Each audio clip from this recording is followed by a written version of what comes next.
Today's episode of Lone Star Lawyers on the Varsity Podcast Network is brought to you by Varsity Search. Varsity Search specializes in helping small law firms in Texas hire lawyers and build great teams. So if you're thinking of making a move or your law firm is looking to hire, please go to varsitysearch.com and book a time to visit right into my calendar. Varsity Search, building great teams. Hey everyone, Daniel here, back with you on Lone Star Lawyers. I hope you and your family are both healthy and safe. Before we get into this episode, I want to let you know to be on the lookout in your feed this week because Movie Verdicts is back. That's right, Robert Callahan, myself, and my wife Adrienne Hare is back for her second appearance on the show, and we will be diving into the phenomenon known as Hamilton. We talk about duels, we talk about the 12th Amendment, we talk about the mostly minority cast, we talk about the power of words and writing. So we're super excited about the show and hope that you will join us later this week, probably Thursday is what we're targeting. Another quick note is just a quick summary of the opportunities that we are currently searching for. We've got a 0 to 5 year business litigation attorney in Dallas. Strong credentials required for that one. 2 to 5 year family law associate in Dallas-Fort Worth. And then also a 3 to 12 year construction litigation attorney in Dallas as well. So Dallas kind of through and through there. There are also a number of big law opportunities. I know this is a predominantly small firm focused both show as well as our search firm as well. But I do have been in touch with, have heard from a few big law folks, firms that are looking for people. So if that's something of interest to you, you could reach out to me as well. So for any of that, you can email me, daniel@varsitysearch.com for more information, or you can go to varsitysearch.com/lawyers to get more information or to apply. All right.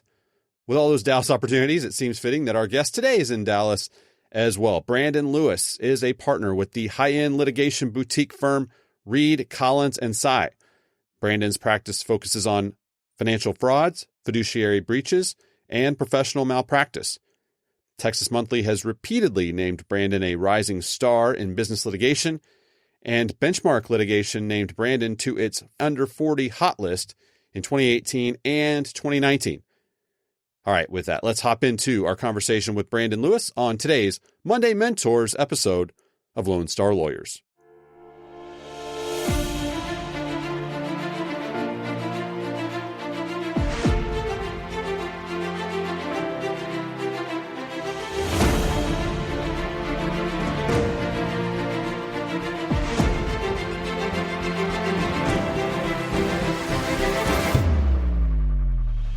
All right, Brandon Lewis joins us right now. Brandon, thank you for taking the time to come on the show. Oh, thanks for having me.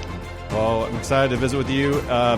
And we were just talking off air here about everything going on related to COVID and our kids and schools and all that. But let's start there. Tell us a little bit about what is happening with your practice and your firm as it relates to how you're managing COVID-19 right now. And I should say for those listening, it's we're recording this July 16th. And so by the time you are hearing this, things might have changed fairly significantly. Who knows? So, but what's going on, Brandon?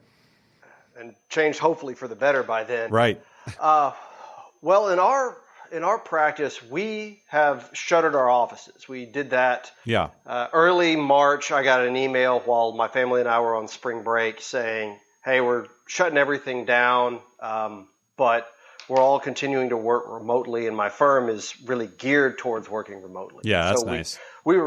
Firm leadership was really proactive on it because we have an office in New York, which, as with everything going on, that was starting to spike as a hotbed, and everyone takes the train in, takes the subway to get to the office. Yeah. And so go ahead and shut it all down, work from your laptops, work through Office 365, use Teams, use Zoom, and continue to do your work, but do it at home and as best you can. Right. So that's the firm side of it. From the work side of it, I would imagine a lot of people are in the same boat as us, and that is courts shut everything down. Right. Different state Supreme Courts issued different orders, seem to be every week at the beginning, and a lot of them continue to. just canceling all hearings, pushing back all deadlines, suspending statutes of limitations. And so for the first few weeks of it, you're just on a daily basis trying to keep up to date with all the different jurisdictions that you're in to see what are the rules of the road right now, today, to calendar and recalendar. But as the time has gone along, we've been attempting to adjust, but it's still, here in the mid-July, still this state of unknowing and unease, especially as Texas spikes. Yeah. Hopefully our numbers are down by the time this airs, but right now they're spiking to a rather scary degree. Yeah, no, for sure. And you bring up a good point. If for those that have matters in multiple jurisdictions, multiple courts, it kind of gives a whole new meaning to the phrase "local rules," right? Right. Like all the differences between. Right. Starting to press opposing counsel on certain deadlines, and was gently reminded that an order had come out that day by the Supreme Court saying that all deadlines had been suspended. Yeah. And so the client's asking, why aren't you pushing this matter or that matter? And the answer is, well, because we can't, or it's a really bad idea to try and do so. Yeah. No, absolutely. Well, how have you been able? You mentioned that your firm was set up from a technology standpoint to work remotely, and has that carried over into conducting litigation types of matters by remote tools and technology in terms of whether it's depositions or hearings or other things like that, or have you pretty much been postponing a lot of that stuff until a later date? What's been kind of the update there? Half and half. Yep. We've done hearings, virtual hearings with judges on substantive matters, not just scheduling, by video conference and by teleconference. We've done a number of mediations, Zoom mediations, and the other technology there for those. I have not yet done a Zoom deposition, I'll call it. Yeah. But I think others in my firm have. Yeah. So, but it's not to that point yet. We're still, in a way, early enough, at least in our cases and in this COVID time, that we've been able to just push things off with the hope that it returns to some type of normalcy sometime in the near future where we don't have to revisit rescheduling again. Yeah. Any tips or things that you've learned over the last couple of months in utilizing some of these tools that might be beneficial for others to learn from? The tools, not necessarily, but one thing that has helped me personally is learning from others how to work from home. I'm definitely a get up early in the morning, get to the office early kind of person so that I can then get home early. But what does it mean to work from home? So I've been reading your freelance writers and bloggers about the importance of maintaining a schedule and putting on a shirt. Doesn't need to be a suit and tie, but get out of your pajamas, get to a quiet place where you can work. Don't work at the kitchen table. Don't have some type of loosey-goosey schedule. You need to be more flexible than normal, but you need to approach it like it is your job. Right. But at the same time, forgive yourself for struggling. So if you can't, if you mess up on a Tuesday, that's okay, because every day is Tuesday. There is no such thing as the weekend anymore. Right. So Saturday can be Tuesday. Right. But forgive yourself, give yourself some grace to get back into it, to try and, just as anybody else, do the best that you can. Yeah, I think that's good advice. And I think, everyone is still struggling with that. Some people obviously have had already, had a nice home office set up and can kind of flow right into that, although the time and balance and keeping people out and all that can be tough. But then others, don't have it all. I know we don't have a home office at home. And so it was a struggle to figure out, okay, what was the best place to set up an office temporarily that could be not just throwing stuff on the kitchen table or the dining room table or whatever. And that's an important part of making it a productive work environment. while we're doing this from home or remote or however we're doing it. So I'm glad that you raised it. Well, obviously we'll continue to track this and learn every day something new, I'm sure, as we continue to move through this this pandemic. But let's kind of reset and talk a little more about your firm and your practice. We've referenced it a little bit as we were talking through the COVID stuff, but just share a little bit with the folks listening about your firm and your practice, types of cases you handle, the clients you represent. Let's start there. Sure. My firm's called Reid Collins Tsai. We're a litigation boutique of 34 attorneys specializing in complex commercial litigation with a special focus in director and officer liability, financial frauds, and insolvency work, and also professional malpractice. And we do almost all of our work is from the plaintiff side. Okay. Yeah. And you mentioned you've got an office in New York, so you're operating in multiple jurisdictions and with all over the country, I imagine, different types of clients. That's right. We've got offices in Austin, in Dallas, in Washington, D.C., and in New York. Yeah. Within some of those practice areas that you mentioned, are there things happening either in the law or just in what you're seeing more of, or things that you're paying attention to that are kind of hot topics within your area? Hot topics within our area.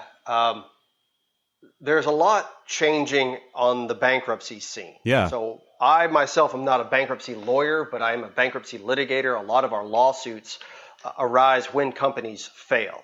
A lot of what we do is what's known as who killed the company lawsuits, or wrongful death of a company lawsuit. Yeah. And so there is a lot of that is changing and shifting with the times, and certainly now, whether it's something as simple as statutes of limitations being suspended for certain periods of time, or the different laws that are being passed by Congress to allow certain relief in certain situations for small businesses and what have you. But it's always a task and a chore to keep abreast of everything that's happening there as the different decisions come down, as circumstances change, with the Supreme Court weighing in our merit management decision on Section 546E and certain things like that. It requires a daily attention to the changes in the law and the decisions that keep coming out. Sure. I know that one of the common, I think, thoughts as it pertains to the difficult year that we're having, both with the pandemic and just the economic fallout that relates to that as well, is that bankruptcy work is expected to rise. I'm not sure that's exactly true, but that seems to be the kind of consensus. Do you expect that? Do you expect to see then, therefore, more work within your area as you have more bankruptcies that come through, and then more issues that stem from that? Yes. Yeah. The short answer to your question is yes. We've been talking with certain bankruptcy lawyers that have 100 cases ready to file. Another firm has 50 cases ready to file that are just in line. And so there's going to be a wave coming. We've started to see it this summer. It will continue through the fall, fortunately, unfortunately, however you look at it. A lot of the companies that everyone knew they were going to file have filed, and now people are expecting the other shoe to drop.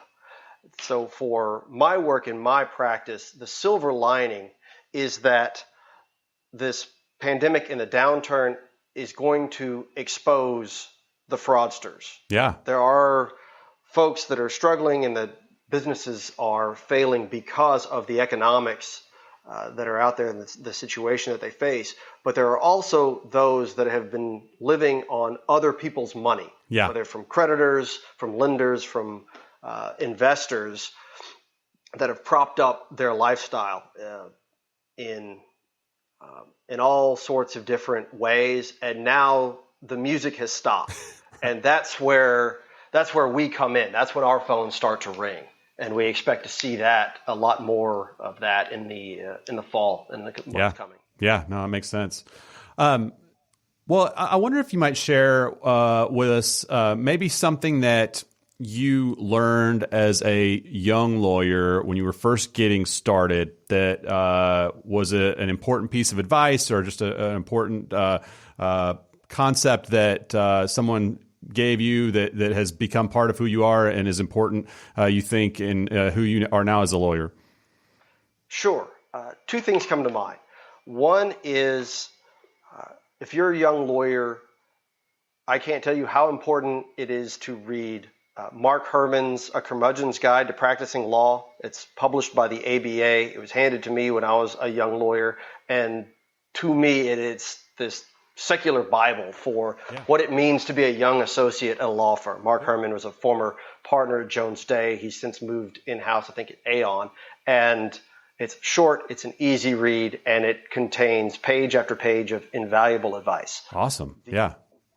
The second thing I would say that didn't occur to me necessarily as a young lawyer and had to be pointed out to me is to read good writing. Yeah. So you should think like a lawyer. You should never write like one. We are introduced and inundated with just terrible writing throughout law school, from old decisions to new decisions, etc. So when I have it's Brian Garner who preaches this, to read good writing, whether your jam is the Wall Street Journal or the New York Times, reading good writing helps you become a good writer. And so I know for me, when a judge picks up a brief I've written, I want him to think Hemingway, Vonnegut, Sinatra Has a Cold, not comes now the plaintiff wanting something else and bothering me with this, that, and the other. It needs to be an easy, breezy, elegant, beautiful piece of writing, and the best way to work towards that is to just read excellent writing by others. Yeah, that's a really, really good piece of advice. In fact, I'm gonna, and also the resource that you mentioned, I'll put in the link to the show notes so people can link and find it. No, that's a good piece of advice. And then as you've been able to observe and watch and lead young lawyers over the years, what are one or two things that you have noticed or you see in young associates that are positives, that people that make good impressions upon you as they're getting started in the firm and in their practice? Sure. The first one, we'll start simply. Attention to detail. Yeah. That's table stakes for me. So, if that determines whether you're competent or incompetent. But the bigger issue, your young lawyers who want to become great associates, that want to progress in their firm, here's what I would say. As a partner who gives out assignments and tries his best to mentor young associates, is when I'm giving you an assignment or when we're talking about a case, don't just answer my question. Don't just answer the prompt. Solve my problem. Because if you just do the former, you are assuming that I have crafted the right question or I've asked the right question in the right way. And I'll go ahead and admit to it all day long that 80% of the time, that's not the case. 80% of the time, I haven't thought long and hard enough about exactly what it is that I want you to do, or you'll give me an answer and that'll just lead me to ask the follow-up question that will send you back to the well to come forward with, okay, well, in that case, then you may want to consider this. You're not a robot. You as an associate are not a robot just spitting back answers. If you can solve my problem rather than just answer my question, you are much further down the road to becoming indispensable to me. Yeah. And it's the indispensable associates that become partners. Yeah, absolutely. Well, and if people that listen to the show regularly, I hope they paid attention to the way that you framed that specifically, because that, is a pretty common piece of advice, except that I think you put a different spin on it that I want to make sure to hit on, which is that assumption that associates are making if they just answer the specific question that was asked or do the specific assignment that was given, is that the assigning partner knew exactly what to ask. And that's a huge assumption that I think is very natural, actually, for a first, second, third year lawyer to make of a much more experienced lawyer. They must have the rest of this all figured out. It's 9 of the 10 pieces to the puzzle are there, and they're just asking me to give them this 10th piece, and then we're done. I think that's a pretty common and understandable place to start. But you're saying that's not the case at all. No, I would start with the premise of go ahead and assume that I have asked the question either too narrowly or framed it clumsily. Yeah. Because as you start to solve my problem, you start to take ownership of the case. You are starting to think strategically, even if you don't realize that you are thinking strategically about the case. And then you and I can sit there as peers and work through the different issues of how do we get to win? How do we win this case? How do we move this case along rather than just this remote or playbook approach of like, we'll do X and they'll do Y and then we'll do A and they'll do B. Yeah. How do we carve through that, especially from the plaintiff side? We need to wargame it all out so that we know not only where we're headed, but how we're going to get there in the fastest and most efficient way possible. Yeah. Talk a little more too about attention to detail, because I think that's a phrase that law students and associates hear fairly often, or they may even think that that's a strength that they have, that maybe someone's told them before, you have strong attention to whatever. But practically and in practice, where does that show up most glaringly, in a good way or a bad way? Most glaringly, it shows up in your written work product. Yeah. Whether you're at a firm where you write memos for more senior associates or partners, or whether you're tasked with the responsibility of writing the brief itself. So my one little practice pointer here is when you're done with the memo or the brief, print it off, hold it in your hands, pick up a pen and go through it and catch any typos, catch bad blue booking, catch bad grammar or a missed word here or there, because it's going to jump off the page at me in the same way that a typo on your resume is going to jump off the page at me. This sounds harsh, but my job is not to catch your typos. Right. That's your job. Right. I have other things that I have to do. And if I'm spending time correcting mistakes that you should have already caught, you are not making my job easier. You are making my job hard. Right. And as all lawyers listening to this know, like, our job's already hard. Yeah. Your job as an associate is to make my job easier. Otherwise, admittedly, why are you here? Right. Yeah. Well, and that practical tip about printing it off and going through it on paper in your hand and all of that, I think the sort of the psychological piece to that is when you're reviewing it on screen, there is this, like, I don't know if it's a sort of a safety involved in terms of you feel like the program is going to catch the typo.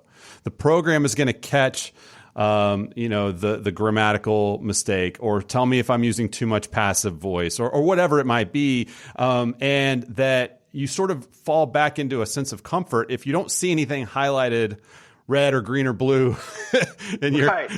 and as we all know, the programs are not perfect, and they're not specifically even programmed to have it respond in the way that you would as a lawyer writing a particular piece of work. And so having it in your hand and going through it without that comfort and safety, literally knowing I have to catch every one of these now, not the program, right, is a huge difference in approach, I think, when you're going through your work.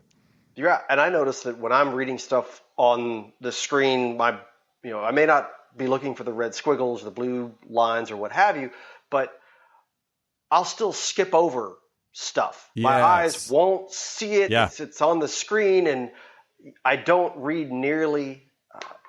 I don't look nearly for the detail that when it's in my hand and I'm reading it like it would be a book or, a newspaper or what have you, I'll gloss over things and not see it and then print it off. And I do this myself, print it off before the final, and a verb will be missing. I mean, there'll be commas will be misplaced. There'll be things that I need to correct, but it goes back to my earlier point. I'm already correcting my own mistakes that I make plenty of. Right. I'm not interested in correcting yours as well. Yeah. Yeah. And isn't it amazing how you can read something 100 times and the correct word is would, W-O-O-D, and it's spelled W-O-U-L-D in your writing, and you can read it 100 times, and your mind tricks you into seeing the word that you meant to write. It just happens. It can just happen so often, and and it does take that extra effort to catch that stuff. And read it back to front. When you print it off, start with the last paragraph. Read the last paragraph. Then read the paragraph before that. That's and good. On the way up. That way, there's less of a chance for you to just blow through it and miss. Yeah, that's good. Kind of finding ways to mix it up and get your brain re-scrambled and not just coasting through it again the way you've done it. Well, I want to just talk for a couple minutes about hiring and get your thoughts on as you go out and look for and hire attorneys, specifically on the lateral market. But what are a couple of things that you're looking for when it comes to resumes, cover letters, or any other, on the front end, kind of screening out things at the document review level? At the document review level, it goes to, again, the attention to detail. Yeah. No typos, no generic cover letters. I need to know that you've addressed this to us and you're interested at a job at our firm, because we are not a full service shop. We don't have a job for everyone. And so you don't need to, we're not looking for flattery, but I just need to know that when you come in and sit down and get an assignment and you're like, I don't really like the financial aspects of doing this. I'm not really interested in knowing if this officer was breaching his fiduciary duties. Like, sorry, man, I got bad news for you. That's our bread and butter. That's what we do here. So happy to give you a reference, but you're going to need to be on your way. So that's what I'm looking for in that. And then also certainly the experience level. Mm-hmm. We always ask for a writing sample, something that you've done so that we know what you do, how you've done it, and whether it's going to mesh with what it is that we do. Sure. How about when you get to the interview stage and start kind of looking people in the eye? It may be on Zoom now, but or in person, obviously. But what are a couple of things that are important for you when you're doing interviews? So a lot of the folks we hire in the lateral market aren't in Dallas when we hire them. So one of the first things we're interested in is what are their ties to the Metroplex? Sure. So if we assume that you're interested in coming to Dallas and the surrounding area, that you're interviewing with us, but what's the likelihood that you stay? Or are we just a stepping stone for you to get somewhere else? Right. Then so that's one of the first things we look for. And the other thing that we normally do is we ask you about the most interesting case that you've worked on. We want you to tell us about the most interesting case that you've worked on, because more often than not, the interesting cases are the ones that have complex facts, complex legal issues. They are just thorny things that you came out, you've won. You've prevailed in some way or another, so you feel good about them. But more than that, we need you to be able to impart and explain those to us in a simple, easy to understand way, because at the end of the day, that's what you're going to be doing here. You're going to be standing up in front of a jury and explaining something that's very complicated, something that's very complex, that has a number of layers. But the jury needs to understand it, and it needs to be as plain as day to them. You need to, what's Denzel Washington in Philadelphia explain it to me like I'm a 2-year-old. Like, that's what you need to be able to do. And so if during the interview process you can't do that, or you get bogged down, or it's like, oh, hold on, stop, so there's this other thing over here. And if you've lost us, then you're going to continue to lose us, and we can't count on you to become the storyteller that we'll eventually need you to be, the advocate that we'll eventually need you to be.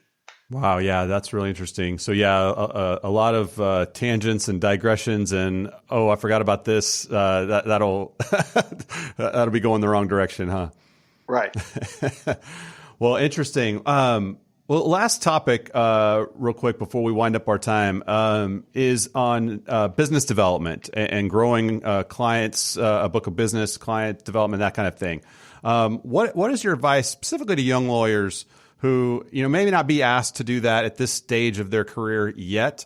They might be, but most of them probably not quite yet. But what can they be doing? What should they be doing in order to set themselves up well to be able to grow their own book of business whenever that comes? What we tell our young associates, and I think it applies across the board, whether you're doing litigation or deal work or anything, is when you're a young associate, your client is the partner. Right. That you should view the partner as your client, because that's who feeds you work. That's who you need to keep happy. That's who you need them to think of you as indispensable, because that will build your reputation in the firm, and more likely than not will build your reputation. Business people like to use the word brand. I don't like the word brand for a number of reasons, but taking a step back, that builds your reputation in that firm, and it will expand out into your bar associations, into your communities, and eventually into your clients. Your clients will hear about you, word of mouth, whether as you work for your partner, then as against opposing counsel. A lot of our work comes from folks that were formerly our opposing counsel that not too many firms do what we do. And so those big firms that we will have been up against will get a phone call saying, hey, do you guys do this?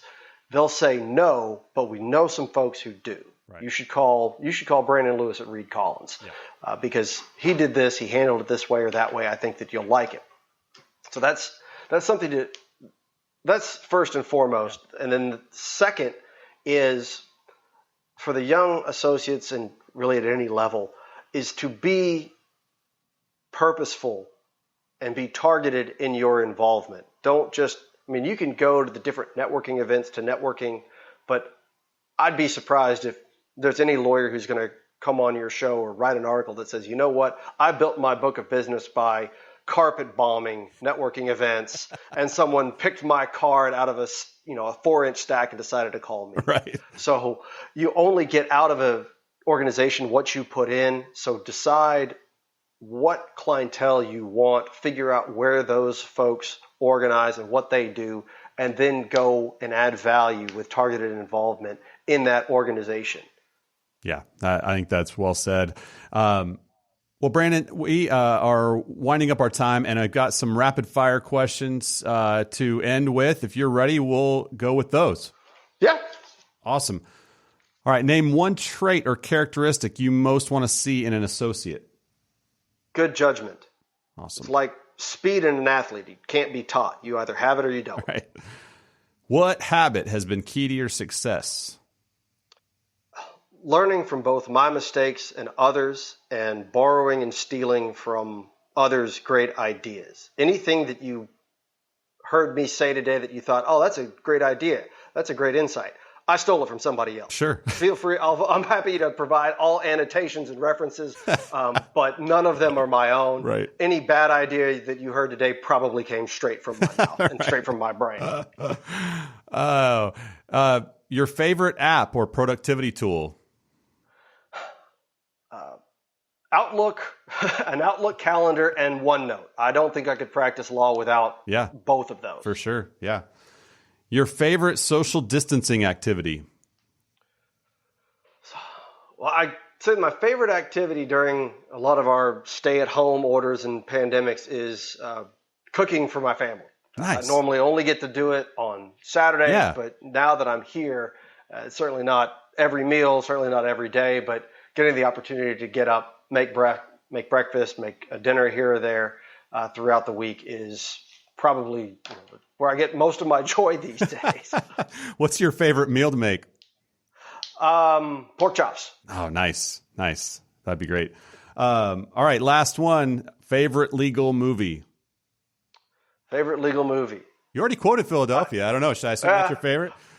No, that's my favorite take on a lawyer. Yeah. Denzel Washington's line there. Yeah. I think my law license requires me to say To Kill a Mockingbird or My Cousin Vinny. There are no requirements here.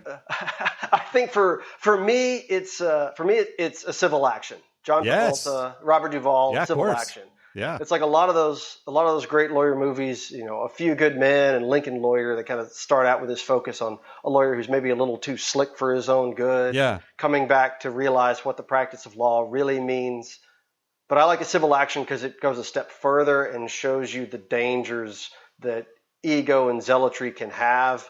And I like the aspect of, Robert Duvall as the old wizened trial dog there, that John Travolta makes one of the biggest mistakes lawyers can make, and that is you fail to anticipate how you're going to lose. Like, we can only win this case. Like that is the wrong question. How do we win? And conversely, why are we going to lose? Yeah.